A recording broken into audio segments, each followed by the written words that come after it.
திருவாரூர் மாவட்டம் திருத்துறைப்பூண்டி தொகுதியில் நாம் தமிழர் கட்சியின் வேட்பாளர் வினோதினி வேட்புமனு தாக்கல் செய்தார்.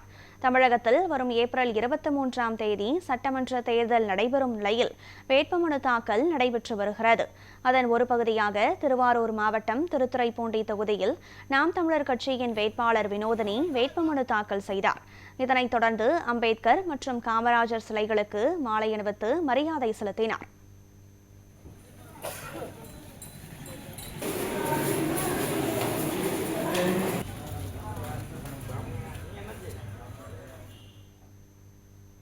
ஒரு சிறிய விளம்பர இடைவேளைக்கு பிறகு செய்திகள் தொடரும். தொடர்ந்து இணைந்திருங்கள் நியூஸ் 7 தமிழோடு.